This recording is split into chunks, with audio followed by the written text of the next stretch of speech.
What is up, you guys? Welcome or welcome back to my channel. Today I want to do the full buyer's guide of Lisa Eldridge Beauty. So everything from skincare to makeup. I've done a Westman Atelier and Victoria Beckham Beauty buyer's guide as well for this year. Now the reason I decided to do a Lisa Eldridge buyer's guide as well is because Lisa Eldridge is available on the Lisa Eldridge website, but it's also available on Selfridges and it's available currently on Niche Beauty, which is a European retailer for all the Europeans out there. And I buy some of my Lisa Eldridge stuff there as well.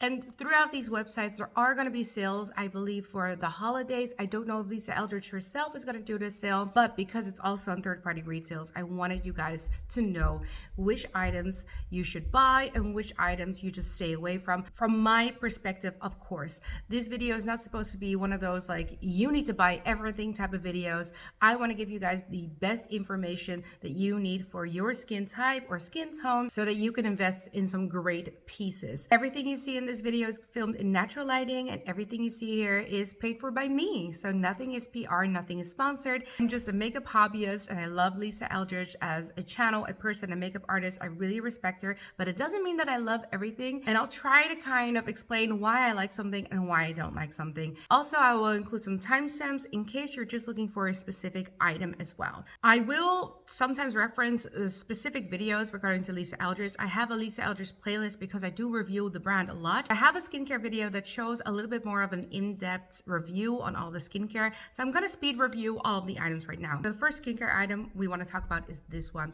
This is the Skin Enhancing Treatment Cleanser. You can use this as your traditional cleanser. You can use this as a face mask, so leave it on the face, a lip mask, or just really just treat your skin to some nourishment, and you can use it to remove your makeup. This one isn't empty, so for the demo, I decided to use one of these little packets. You can get these if you purchase something on the Lisa Eldridge website. You can get some samples. So I decided to use my sample today because I have nothing left. I've completely used mine up. Texture of this cleanser is interesting. It's almost like a honey balm situation. That's like the only way I can describe it. There's a lot of body to it and a lot of grip. Once you start spreading it out and kind of warming it up with your skin, it does spread out really nicely, and I definitely understand why she's kind of promoting it as a mask as well. My skin really likes it. I think that this would be a perfect cleanser for someone with sensitive skin because once you rinse it off, nothing about it is very tugging. Everything just feels very nourishing, and I actually really like having a dual cleanser option, so an oil or a balm cleanser and a regular cleanser in one. For someone that likes to kind of minimize their skincare, I think this is a great option. I'll review it mainly as a cleanser. It is a good cleanser and it does take off some makeup, so that is really nice. I ended up always double cleansing afterwards because in the end, I really have to cleanse my pores a lot. So I like to go in with some type of exfoliant or something. So it wasn't a perfect double cleansing option, but if you're a very low makeup wearer or you don't wear a lot of mascara, I think this is a great option. It smells very earthy, almost herbal, just very organic. I believe Lisa Eldridge talks about the product having these saponins, and that's the reason why the smell is there. Some people like it, but a lot of people in my comment section didn't like it. So if you're sensitive to smells, it's not an artificial smell, but that one is very earthy smelling. Part of the launch, they also launched these washcloths, which kind of function as your, taking off your makeup kind of step. And I do still use these. These are machine washable. They don't look as good as they once did because I machine wash them. Hand washing is probably the way to go with these, but I am just too lazy. This is an extra like little bougie thing. I'm not holding it up completely because it's a little dirty because I have used it today. This is not my best recommendation here, but I just wanted to talk about it because I do have it. I do still use it and I do enjoy it. So for someone that's looking for good quality like makeup cloths to take off your makeup or to wash your face and rinse your face, this is actually pretty good, and they are machine washable. Moving on to the final skincare step that they have, which is the Skin and Makeup Enhancing Mist. I still have it. I barely use this, guys. This is a great, container. It has a great spritzer, which I didn't know the first time I tried this, but you can press it for really long and it just mists everywhere. It's quite a nice container, but the mist in itself is not my favorite item. Let's just be honest. I like my mist to both be hydrating and to help my makeup stay on longer. Now this has like filaments or something in it that should help you wear your makeup longer, but it really doesn't do that for me. The only time I've really enjoyed this mist is on days that I was sick, for example, and I wanted to hydrate my skin a little bit, but I didn't feel like doing a full skincare routine because I was like bed bound. This was really nice to just refresh my skin, plump up my skin, and I did really like it for that reason. But honestly, I barely use this, so it's hard for me to recommend this product. I've seen a lot of good reviews on it, but it's simply not the product for me. It doesn't really do much. So for the price tag, I don't really want to recommend this. It also doesn't help my makeup look better over time. Honestly, it's just a nice skincare item, but not really helping the makeup. Let's move on to base products. There are not that many base products in the collection. There are 2 base products and I've tried them both. I've tried the Skin Enhancing Foundation. That foundation is beautiful. I did declutter mine. I used to have shade 15, so you can go back and watch videos of me trying the first foundation or having the bottle in hand. But luckily, I could still test it out in this video because Lisa Eldridge does have these sample cards as well if you want to test out the foundation. So I decided to pick up some sample cards and you can actually see me trying a few colors on my face. And the reason I decided to go with shade 9 is because I think the undertone is done really well. The shade range is beautiful. Lisa Eldridge really knows how to play with undertones. So you have a lot of undertones, even olive ones that you can choose from. The one reason I did decide to go with shade 9 is because this foundation does oxidize a little bit. So you see me going with kind of a lighter shade. So instead of shade 10, I decided to go with shade 9. And I just think that after oxidization, this is the best match for me. Now this foundation is actually the foundation that is one of my most complimented on foundations, especially on camera. So if you have events that you're going to, this is a great foundation to have. It's going to be medium to full coverage, beautifully buildable. It's very lightweight on the face. It has a beautiful bottle of glass, so it does feel like luxury. And it does cover every single thing on the face. So I have it on this side. It is super beautiful. It's one of those foundations that I kind of want to have in my collection again. So after I decluttered it, I had every intention to rebuy it again, but I kind of went into my no makeup era. So skin tints all the way. And luckily Lisa Eldridge did launch this beautiful seamless skin enhancing tint, which I have been enjoying this year. It's going to be part of my favorites video. Now I have mine in the shade T6, and this is a product you do have to shake before you use it, and it's going to come out instead of a pump like the foundation. It's going to come out with a dropper. So this is T6 on the skin, and you could actually see that the foundation is a bit more mattifying than the skin tint, and you can definitely see that with the tint you see my freckles peek out way more than on the other side. So I would say that this is a light buildable to a medium coverage, and it feels very lightweight on the skin. It is a beautiful tint.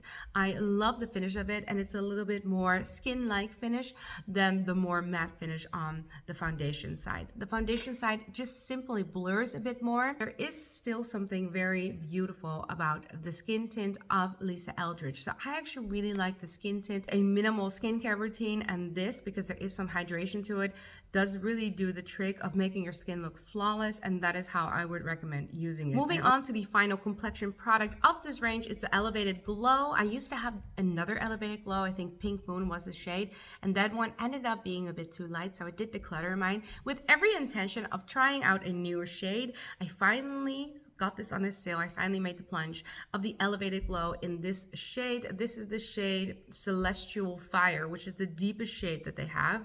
It's typically marketed towards deeper skin tones, but since I've been loving like an all-encompassing sort of bronzer, highlighter, blush formula, I wanted to see if I can do that with this Elevated Glow, and you see it here in the demo. Now, the Elevated Glow is an interesting formula because it has a lot of competition. This is sort of like a balmy-like formula. It doesn't have any like little micro, like mica glitters in there.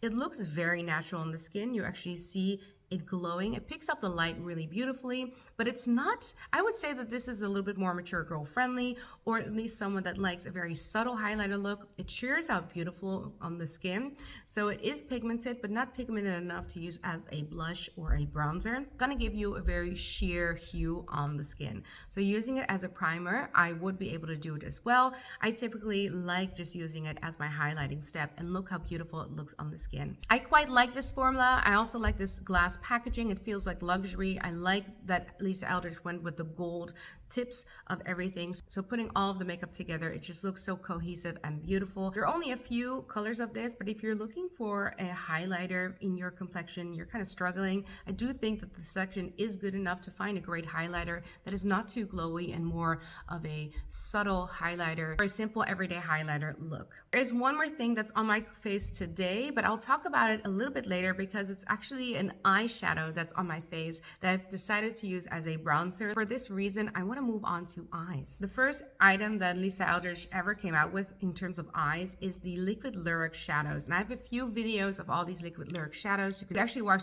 this video if you want to see all the liquid Lurex shadows on my eyes. I've collected some of them, some of the swatches that I made for this video. I know that some of these are already discontinued, so she definitely listens to her customers and looks at the sales, and she has a really good eye for undertones, like I said as well.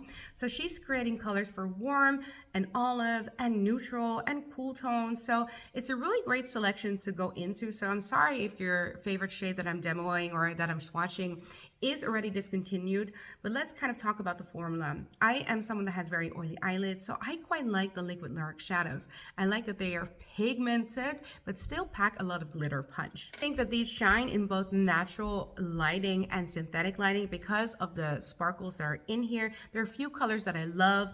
I love, for example, the shade Emily. I love the shade Angelica. And one of my favorite shades, and kind of underrated, is this one, Cressida, because I like to use Cressida either as a highlight or, you know, in between my eyes as an inner corner highlight, because these don't budge. Once they are on the skin, once they are on your eyes, they don't budge. So these are oily girl friendly. It's an easy formula to use as well. You can use your fingers, you can use a brush. You have a lot of playtime. Because they're so pigmented, you don't need to use a lot, and they're not gonna get crepey or anything. It's just a really nice formula to have. You can have a really thin veil and still pack a lot of punch. I was happy to see that they finally came out with a matte formula of the liquid Lurex shadows. They have a different name. They're called the Liquid Silk Liquid Eyeshadow. I have 3 of the colors. I never actually did a video on them. I only did a short on them, unfortunately. I have been using them a lot. Specifically, Irene and Phoebe, I've been using it as a base. And in this demo, you also see them being used as a base because I wanted you guys to see the small nuances between them. I personally use Phoebe the most because it's closest to my skin color. And I use it as an eyeshadow base because I have a lot of veins around my eyes and kind of just even out my eyes before going in with any other type of eyeshadow. It's beautiful if you want to do a kind of clean girl look. And I think Irene is beautiful as well because it kind of does the same thing, but it has more of a rosy tone. It's a little bit lighter. So if you're a little lighter in skin tone or you have a cool toned look to you, I think Irene will be the one to use as a base. But both of them I use interchangeably, with Phoebe being the one that I use the most. And I told you I was gonna go back to the face. The liquid eyeshadow that I use for both my eyes and face is this one, the shade Gaia. This is probably the shade that I'll probably promote the most because I just love it. I love that I've used it as a bronzer. So for example, on my forehead, you can definitely see it being used as a bronzer, but I've also used it to like deepen out the outer corners of my eyes. You can use this as a liner as well. I like my liners to be a little darker, but this is such a versatile color. One thing that I feel like it's different with the liquid Lurex shadows with these matte ones is that a little goes a long way, so they're very pigmented. So there is a bit of a learning curve with them, at least for me it was, because I went into them like I did with the liquid Lurex shadows, and it was quite, you know, oh, the first time it kind of looked like a raccoon. I had to really fix it up afterwards. So a little bit goes a long way. Sheer is the best, and try to do one eye at a time. Lastly, if you overdo it like I did the first time that I used these, your eyes can look a little dry because the dry down is much more matte than the liquid Lurex shadows. So they were actually adding texture to my eyes once I was wearing them. This doesn't really happen when I go in with a sheer coverage or with sheer application of these. So this is definitely a learning curve situation, but I try to like actually mention everything, the good and the bad, when it comes to these products and when I'm testing them out. So I do really like these, but like I said, there was a bit of a learning curve for me. Lisa Eldridge has 2 eyeliner formulas in her collection. Let's first talk about the eyeliners that are the pencil liners. These are called the Seamless Glide Eye Pencils, and I have 4 of the shades. Compared these to the Victoria Beckham Beauty formula because that is one of my most asked questions, like how do they compare to Victoria Beckham Beauty? And these are very soft. I would highly recommend you to look at the Victoria Beckham Beauty versus Lisa Eldridge video if you want to know a little bit more about them. But on its own, they are incredibly soft, a little bit hard to sharpen, and they're great for if you want to do a smudgy liner. In my opinion, they're a bit softer than the Victoria Beckham Beauty formula, which is already an incredibly emollient formula. So these are kind of smudgy, like they're a bit too smudgy for my eyes. Favorite color is going to be Burnt Umber. I think that's the most unique color in my collection. Burnt Umber is the one that I used for this video as well. It really pairs well with Gaia, and it's just such a beautiful, like unique brown color because it's leaning a little bit warm. It's great for the fall. If you do still want to buy them, there's nothing really wrong with them except they're incredibly smudgy. So keep that in mind. These are smudgy liners. But if you want to go for a beautiful cat eye, Lisa Eldridge has something for you. This is called the Kitten Flick, and this is a beautiful eyeliner. This is also going to make it to my favorites video. I actually really like this eyeliner. Not the most easy eyeliner to work with, so I had to kind of play around with it to finally get it to, you know, work for me. It has a very fine tip. Because the tip is so small, you can get a beautiful thin line on top of your eyes. Because the tip is so small, it also took me a while to finally get used to it. So the first few times, I kind of had rigid edges.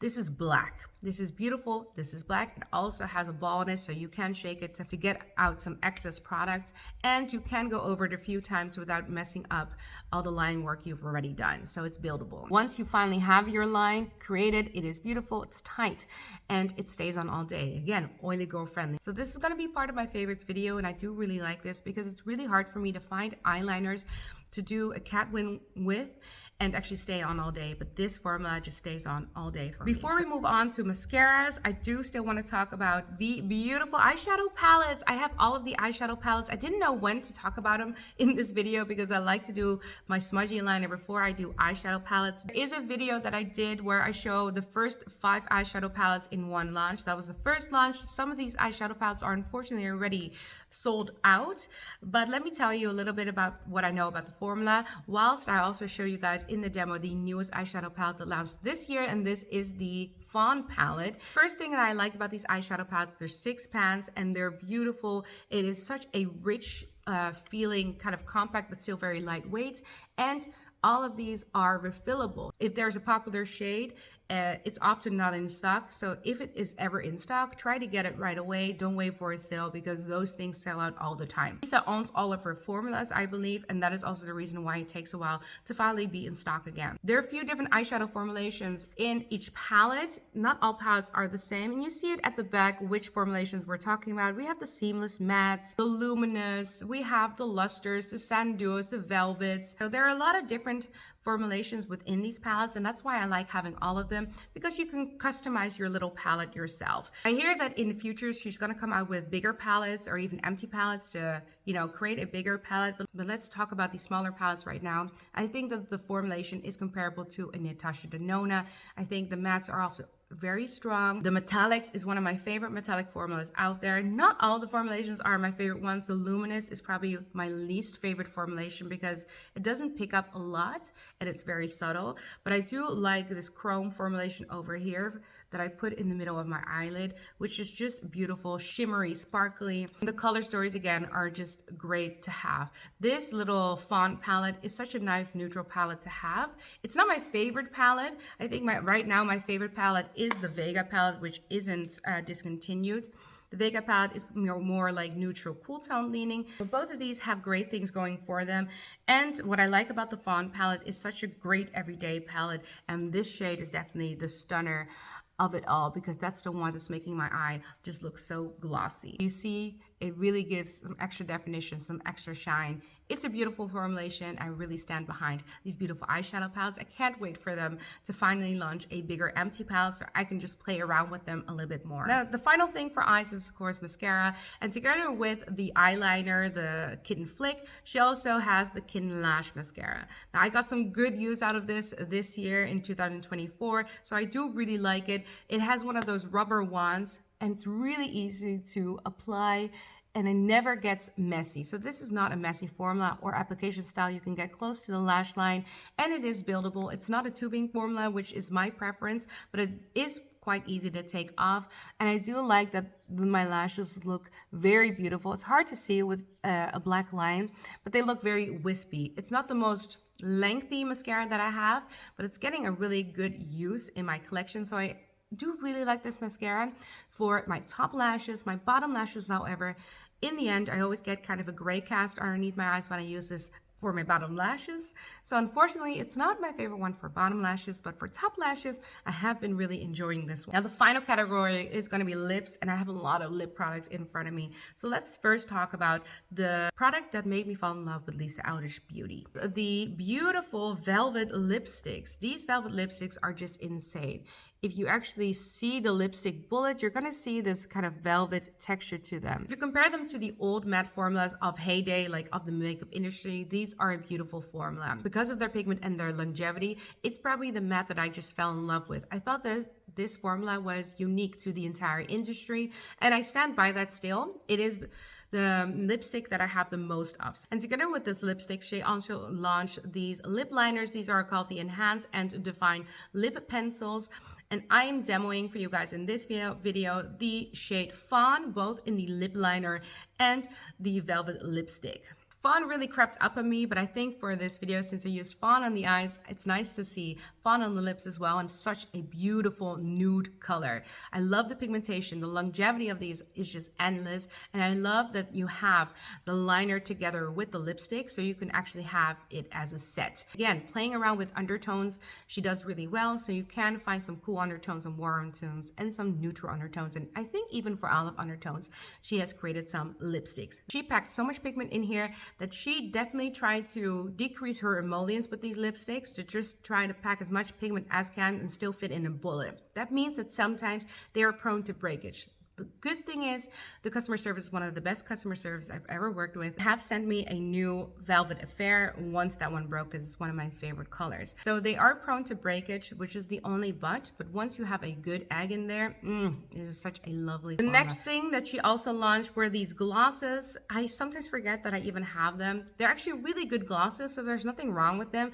The only thing that I forget about them is because they're just kind of in the sea of all the glosses that I have. They're a no fuzz gloss formulation, and they have the same names and colorways as most of the velvet lipstick. So again, you can get the lip liner, the lipstick, and the gloss all in the same perfect color. I like, for example, the shade Cinnabar, so I'd like to have all of them combined in my collection. Because they're just a no-nonsense gloss, they also don't really stick out to me often. So although I do like the pigment on them and the gloss on them, and I like that they have these glitter shades as well, they're a likable formula. They're just a little bit forgettable if you ask me. So they're not my most recommended, and they're not my most emollient either. I've been liking lip oils and lip balms a little bit more, just for that extra bit of moisture and hydration on the lips. I only have one of those luxurious Lucent Lip colors. I have the shade Mimi in Berlin. This is like a lip balm in a lipstick kind of form. It's like sheer coverage, but it feels like a balm. It feels lightweight, and it's so beautiful. I think it's a very enjoyable formula, and unfortunately not the most popular or not the most spoken about. I actually think this is an underdog in the collection, so I do really like this formulation. I only kept this one because I had multiple colors, but they weren't for my undertone. Like I said, Lisa Eldridge does really play with undertones, but if you want to have a good pigmented lip balm, this is actually a really good formula to look at. Now, to quickly talk about lip balms as well, there are actually lip balms in the collection. I have 2 of them. Now, I typically don't talk about these because I actually don't really like them. I don't know what happened, but both of mine kind of smell, and my Sweet Fig one, which is the one I was so excited for, this one also tastes super funny. It smells like clay, it tastes super funny. I know that this is a unique formula, and I know that they're kind of playing around with the clean beauty space, but I don't know, there's something about these that feel like they're a little off. Now, I immediately told them, and they reimbursed me for the Sweet Fig shade, because that one was like the worst one out of the 2 of them. These are reviewed really highly, so people do seem to like them. But even now, opening it up, it doesn't feel right. It doesn't feel like they should be smelling and tasting the way they do. They taste a little off to me. So I don't typically talk about them. The one that smells and tastes the least is the Metropolis shade. It's kind of like this cassis color. And this is a beautiful formulation. It actually feels like a true hugging lip balm. And it's sheer, and it's just, it doesn't feel like anything on the lips except for nourishment. So it feels like skincare or lip care more so than anything. So I'm a little bit sad to say that even Metropolis does smell a little bit on me. And that's why I don't promote them. But in terms of formulation, I think that they could have a win here, but it's hard for me to recommend something that did me so dirty. Then another lip product that kind of did me dirty a little bit is this one. This one is reviewed a lot, and I actually would consider this the most overrated product out of the entire collection. So she came out with the Velveteens, which are the liquid lips. Now, liquid lips are typically known to be very drying, and this is not necessarily a very drying formula. So she did a really good job of making a formula that is quite comfortable and hugging to wear when it comes to a liquid lip. This definitely has a different style of container. It's nice to see something different from them. And not a typical bullet lipstick form. So it was actually nice. I wanted to pick one up because I'm a bit skeptical with liquid lips. And I did really like this until I actually saw photos of myself using it. And the pigment is there. The longevity of them is there. But unfortunately, as you can see, it's always on my chin. Like it did me dirty. I can't date with this because I can't eat with this. It's pigmented, but like I need my liquid lip to stay. I'd rather want my liquid lipstick to be a little bit more drying and stay on all day than have a liquid lip that does a little bit transfer on the chin or on the mouth. I kind of see what she's trying to do here, Lisa Eldridge, but it didn't work for me in execution. Final lip product, and I can't wait to finally talk about this. This is gonna be like my last product to talk about, and I'm gonna pair it with a different lip liner. The lip liner that I decided to use and came out a little bit later is the Sculpt in Shade Lip Pencils. I have a few colors in these as well, and these are different because they're not the gel lip formula, but they're gonna be the pencil lip formulas. These also do not have any names. They're kind of going into like warm neutral, so you're gonna have like N1, neutral 1, or neutral 0, and this is W2, I believe, which is like the second in the warm category. So this is nice if you know your skin type, skin color, and you know your lip color, and you can really play around with the neutrals in here. They're perfect kind of like 90s lips. I decided to go in with 2W. I've been loving this for me. You're gonna see this in my favorites of 2024 as well. But her most stunning like new thing, and I believe this is her love child, this is the one that she has been wanting to launch for a long time, is of course this new lipstick. It's a refillable lipstick, and this one is called the Rouge Experience Refillable Lipstick. Finally was able to open mine. Mine came a little bit later. I did not know this, but it's so obvious. But if you want yours engraved, it's gonna take a while for it to get to your house, and that's the reason why I'm reviewing this so late, like later than everybody else. But this is heavy. It's completely refillable, and because everything is aluminum, so you can actually take out the refill once your lipstick is done, and you can throw it away in the trash for recycle, which is apparently the only lipstick on the market that does that. She really goes for unique formula, so she wants to own her own formula. She doesn't take a formula from just a supplier, and she definitely did a custom made component with this one. So everything here is custom, which reflects in the price. You're going to pay for the name, the component, the formula. Everything is unique and custom to her brand only, and that is why this is such an expensive lipstick. Now, I do not have a daughter, but I do have a niece. This is made to last. This is gonna like be a museum piece at some point, and I want this to go on generations to come. So at some point I'll give this to my little niece. She loved it. She thought it was beautiful. She already saw it. She wanted to grab it and play with it, and I told her, like, I'm sorry, this is too expensive. I can't. I did engrave mine because I wanted to have something engraved. These are my maiden name initials, and this is a beautiful formula. It's described as a formula that's sort of in between the velvets and the lip balms, I believe. So it really applies soft. It's like applying like a lip balm, and it feels very hugging on the lips. It's not the most nourishing, but at the same time it also doesn't feel super drying, and it has a nice amount of pigment. I actually think that this is a very beautiful lipstick formula, and so far it's holding up on the lips really beautifully. To justify the price, you're gonna have to want a unique piece that you know it's not gonna be anywhere in the market. The component is unique. It's one of those things that you want to pull out of your bag. Would really get yours engraved just for that little extra oomph. It's already an expensive lipstick, so I actually think it is worth it. As a makeup lover, I truly think that this is worth it, and I think it's beautiful and it's unique, and it's something that when I look at it, it gives me so much joy. So it is a price that you have to justify for yourself. But for me, I really like it. I think the lipstick formulation is very good, pigmented, long lasting, and not the most drying. And I think that the component is just so beautiful, guys. So I really like this lipstick, and I see why this is her baby, and I like her vision. I know that this is probably going to be a long video, so I do really want to thank you guys all so much for watching. If you have any questions, please use the comment section down below. All the links are going to be down below. Everything on my face is Lisa Eldridge. Can't wait to see what the brand comes out with next. Like this video if you like all the Lisa Eldridge videos, and subscribe to my channel if you want to follow along with Lisa Eldridge with me, because that is a brand that I review on my channel a lot. One more time, thank you guys all so much for watching, and I'll see you guys next time. Bye.